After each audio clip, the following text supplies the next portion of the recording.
In this episode of Vinyl Haul, I have nearly all new releases. Some death, some thrash, some heavy, and maybe a little epic doom as well. Pretty excited to get to these, so definitely stick around.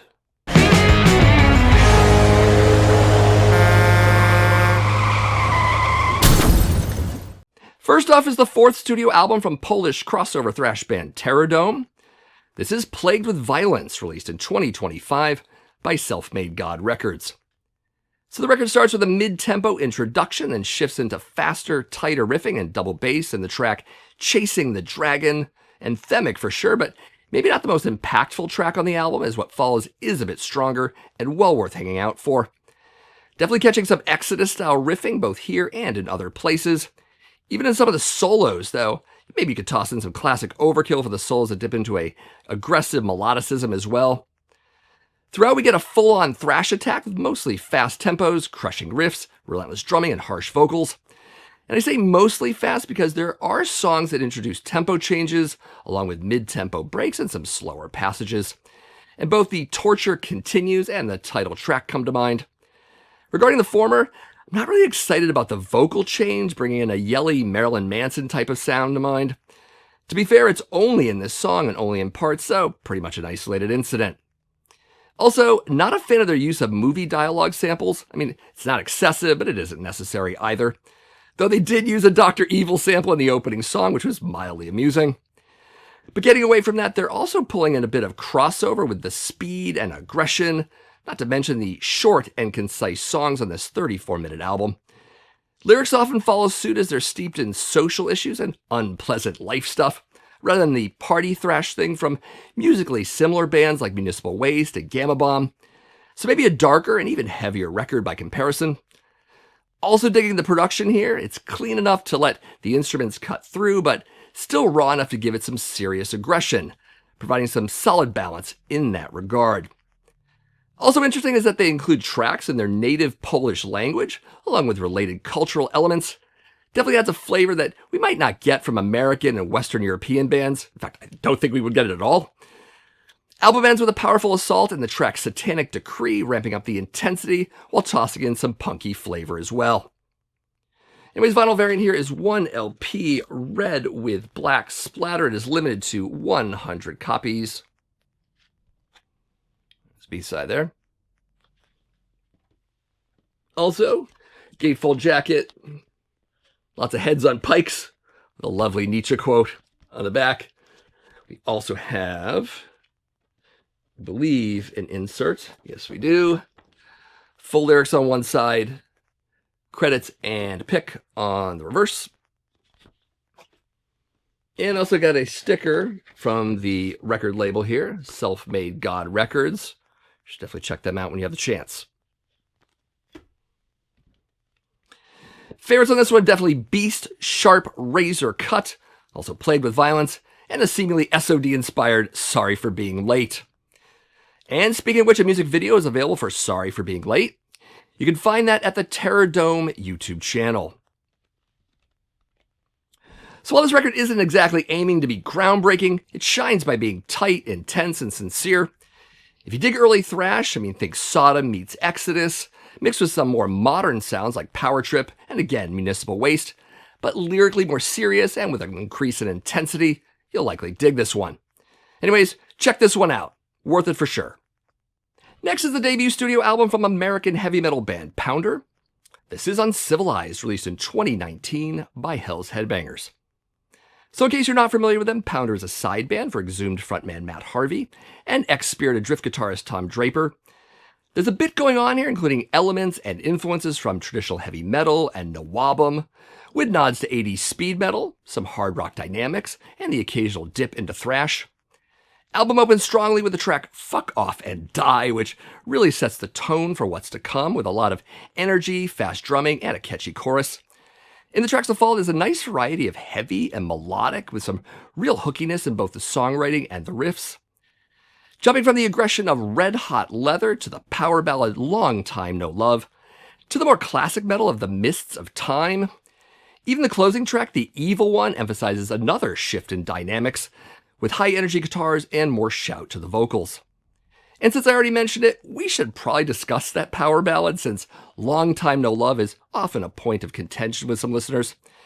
It opens with acoustic playing that might bring Dokken or Vinnie Vincent Invasion to mind, accompanied by soulful leads and, yes, cleaner vocals. Not sure it's as awful as others claim it to be, and Wasp was definitely known for tossing in a track like this on many of their earlier releases, and to effective ends. But some listeners might find Pounder's attempt at this cloying and ill-fitting on the record. Kind of wondering if it might have worked better as a closing track to maintain some flow. Not sure, but again, I don't find this to be a throwaway track, and to its credit, it has its riff moments. There is another revisit of this style in the track Answer the Call, so this isn't a one-shot deal. Keep that in mind.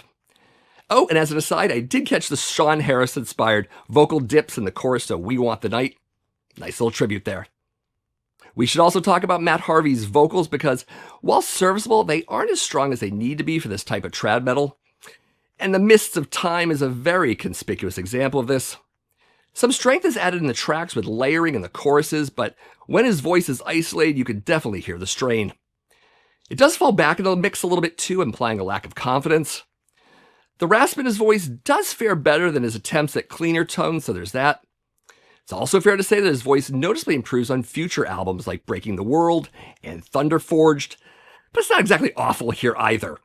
Though, don't expect powerhouse vocals in any case.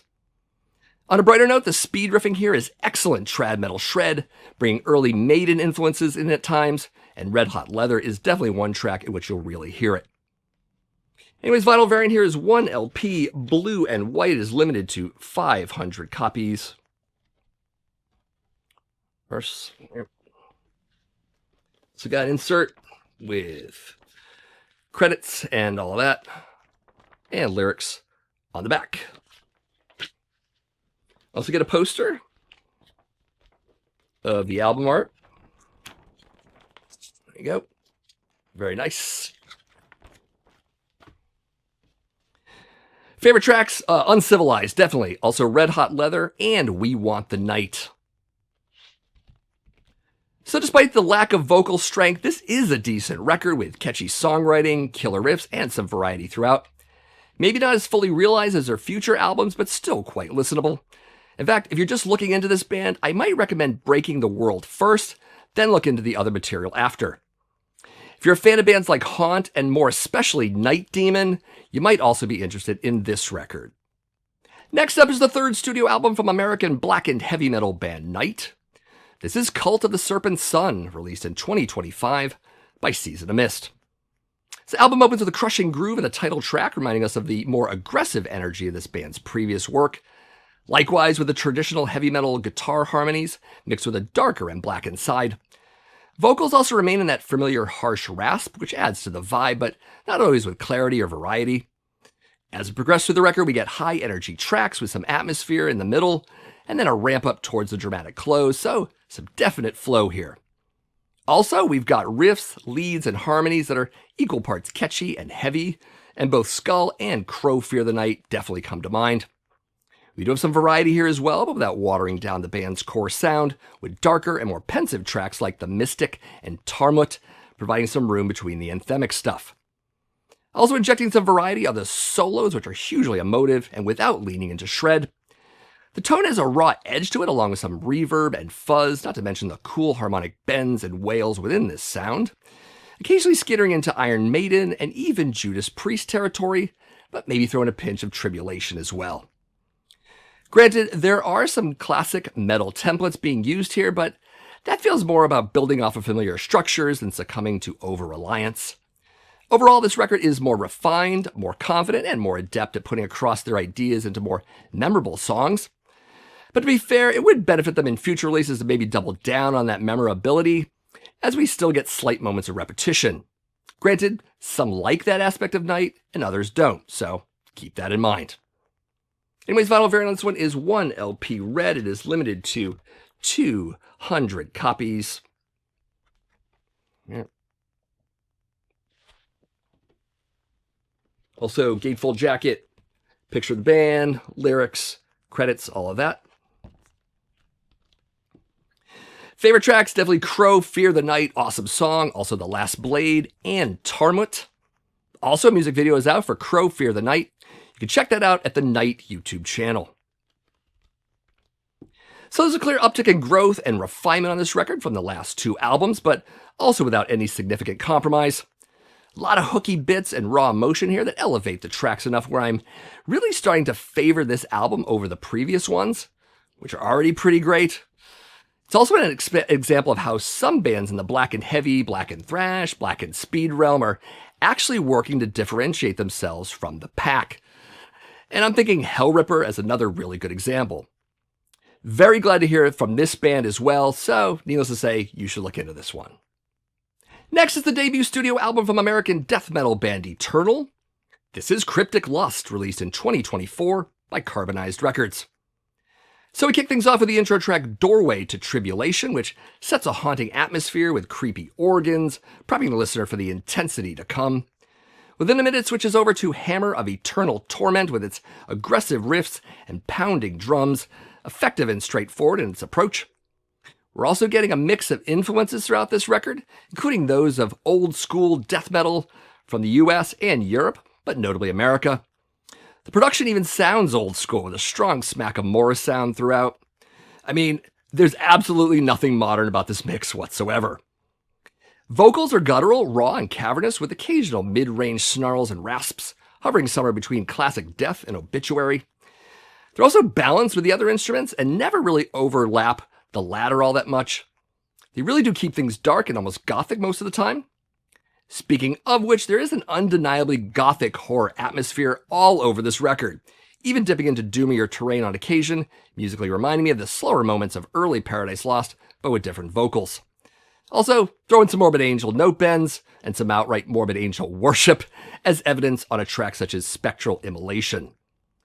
Nice ebb and flow of tempo and intensity throughout the album, which I can appreciate. And since we are talking old school here, it's not hard to imagine that this is death metal by way of some thrash influences, as was the case back in the classic era as well. And I should mention that the vinyl doesn't include their cover of the track Death Crush, originally by Mayhem, so maybe factor that into your buying decision for the format. Rather, this vinyl ends with the track Cauldron of Entrails, with a number of tempo shifts, not unlike mid-career Death, but also with some real atmosphere where it counts. Overall, a pretty decent album ender. Anyways, vinyl variant on this one is 1 LP, blue, white, and black tricolor. Let's the other side there for you. Let's get an insert. Pictures, credits on one side, and lyrics, as you might expect, on the reverse. Also on the side, we get a sticker, I believe. It's in here somewhere. Oh, there's the download code. Very quickly. Where's that sticker? Hey, there it is. And let's hold it upright. There we go. Oh, and look, they wrote me a message. I didn't even notice till now. Thank you for supporting Eternal. You're welcome. I did buy this directly from the band. So there you go. Favorite tracks, Guide Thy Hand, very cool. Also Torture Chapel and Cryptic Lust. And you know what? Let's just toss in Cauldron of Entrails for good measure too. I mean, why not? So while they clearly have their specific influences worn firmly on their sleeves, and this is no doubt an overall homage to old school death metal, it does so very effectively, right down to the production. Granted, there are also music ideas here that are more unique to the band, just in case you were worried about getting another copycat album, which this really isn't. Very much enjoying this album, not just for the old school thing, but because it also manages to be catchy, dynamic, and a perfect balance of atmosphere and crushing brutality. Also, thanks to Brett over at the Headbangers Closet YouTube channel for turning me on to this very album. Definitely swing over to his channel and give them some views. Next up is the latest EP from American epic doom metal band Crypt Sermon. This is Saturnian Appendices, released in 2025 by Dark Descent Records. So the 4 tracks here are from the recording sessions of their last full-length album, The Stygian Rose. And if you want to hear what I had to say about that particular album, I covered it in last month's episode of this very show, so look into that if interested. This album connection is also relevant as 3 of the 4 tracks here explore the shadow thoughts of the narrator from The Stygian Rose, so it's more of that album in more ways than one, with the remaining track being a cover song, which we'll get to in a bit. The EP starts off with Only Ash and Dust, a strong opener with a languid build, big on atmosphere and heavy guitar, plenty of epic doom, a soaring chorus, and some dynamic shifts. A Fool to Believe is next, and it's a bit more forceful than the first track, very riff-driven and with intense vocals. Simpler in structure, but plenty of emotional punch. After that is Lachrymose, and we get more of a melancholic vibe here with some gothic doom interplay, and with keyboards brought in to add to that vibe, definitely providing more dynamic contrast as a result. Closing things out, as I mentioned, is a cover song, and by a band I already mentioned as a cover tune choice, and that's Mayhem. But this time it's their De Mysteriis Dom Sathanas track that's covered. Here it's reinterpreted as a doom metal song rather than being faithful to its black metal roots, transforming it into a slower paced and atmospheric version. Unexpectedly, it actually fits well with the other three songs. And if comparing this EP to Stygian Rose, I'd say the riffs here are darker, denser, and slower in a lot of parts. Tracks are shorter and more focused, and the production here also seems grittier and less expansive, bringing more of an intimacy to the EP. And those keyboards I mentioned are used more sparingly than they were on Stygian Rose, and oftentimes more for mood than for epic moments.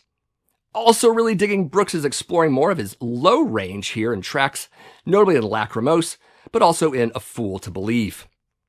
Anyways, vinyl variant here is 1 LP, red, black, and white. And I should mention, it's a little tough to figure out which side is which, but the disc label with this man dumping water is side 1, with the label of the goat on side 2. Yeah, it's not marked anywhere else. You can check the matrix. There's some faint hints of the code, but it's easier just to keep track of the pictures. Also insert with full lyrics on one side, and a very lovely shot of the lads on the other. Terrible accent, I know. Anyways, favorite tracks. Only Ash and Dust, probably one of the best songs on here, as well as Lachrymose. Also, lyric videos available for, as you could guess, Only Ash and Dust. You can watch it at the Dark Descent Records YouTube channel. So this is a very satisfying companion EP to an already great full-length that came before it. And if you dug the Stygian Rose, I can't see why you wouldn't be motivated to pick this EP up as well, especially for the musical and lyrical connections. None of these tracks feel like throwaways at all, which is otherwise a natural suspicion when it comes to EP material, so definitely check this one out. Next is the debut studio album from American thrash metal band Nefarious. This is Addicted to Power, released in 2025 by Hectic Records. So the album begins with a dark acoustic guitar intro, punctuated by power chords, and setting an ominous martial vibe for the following track, Mirrored Death, a totally aggressive thrash attack led by those classic Caton DePena vocals we all know from Hyrax. Did I mention this is a thrash metal supergroup of sorts? I mean, in addition to Caton, we also have Rick Hunold, formerly of Exodus, on guitar, as well as current Death Angel drummer Will Carroll, and a couple ex-members of Blind Illusion as well. Anyways, out of all the bands these guys are in, you're likely to hear Hyrax and Exodus the most, which is to say that Nefarious leans into the aesthetics of classic thrash and speed metal, rather than trying to modernize their sound, or even their production, to be honest.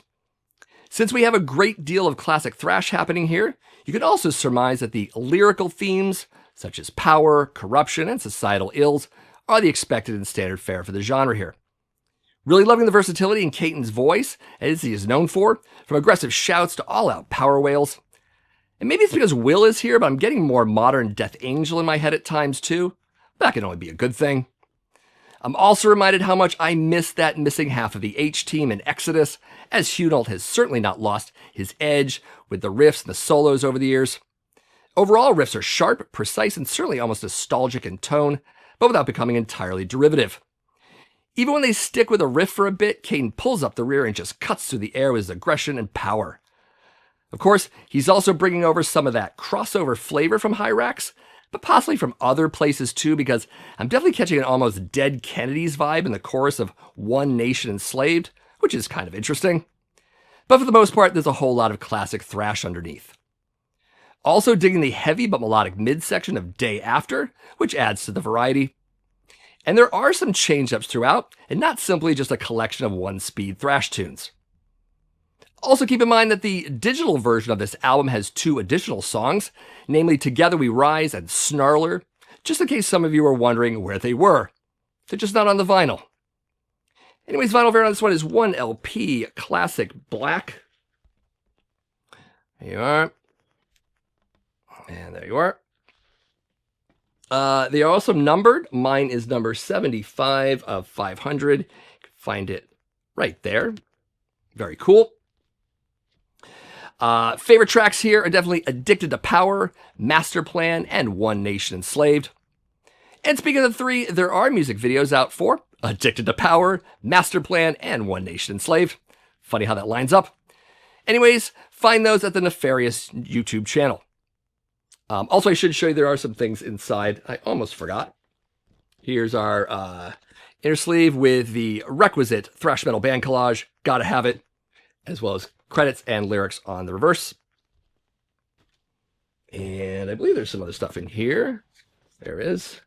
We have a Hectic Records promotional card here. You got a little bit of Nefarious, but some other bands as well. Take a look at that. Also, you can go to sanfran666co.com for some Bay Area metal stuff there for you.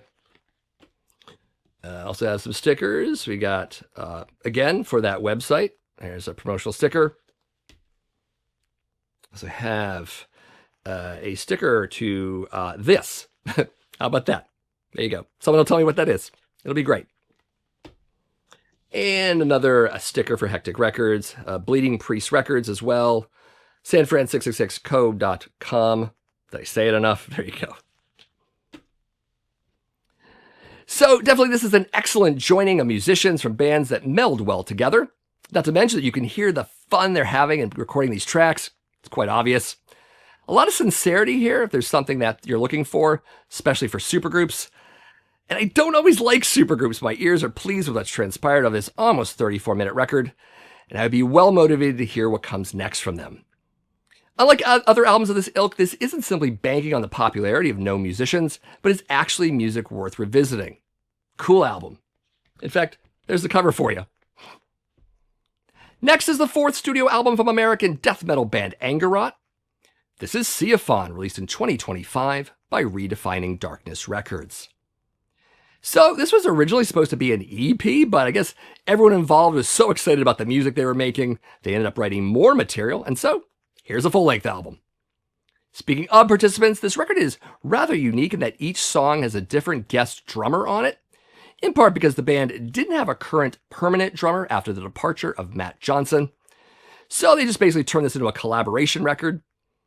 You can definitely hear the diversity of rhythms and textures from these drummers, from hardcore gallop to staccato blast beats and everything in between, while still rooted firmly in Angarot's core sound.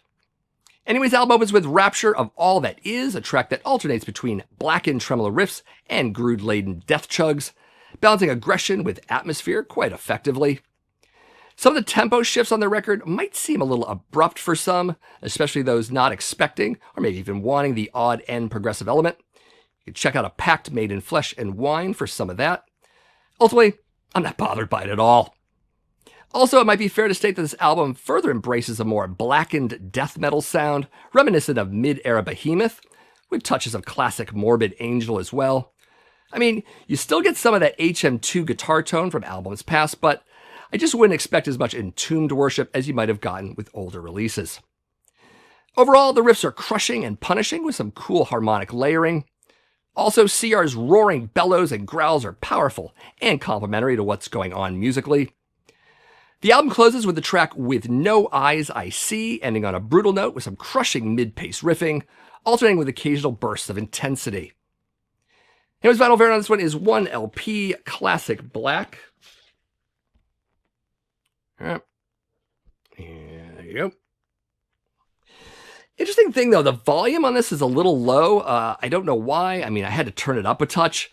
My copy also has a bit of surface noise in the spaces between tracks, likely made more obvious by that turning up of volume, to be fair. You should definitely let me know in the comments if you noticed anything like this with your own vinyl copy, or maybe I simply just got a bum record. Who knows? Anyways, favorite tracks, there they are. Rapture of All That Is, We Are the Serpents and the Saints, and her song of Feathers and Ivory. Check all three of those out. Also, there's a music video available for Rapture of All That Is, as well as lyric videos for With No Eyes I See, A Pact Made in Flesh and Wine, great titles, and We Are the Serpents and the Saints. You can check out all four of those at the Angarot YouTube channel. So See If Fun brings us a more refined and cohesive black and death metal sound for the band, which we've already gotten to know a little bit from their previous album, The Profound Recreant.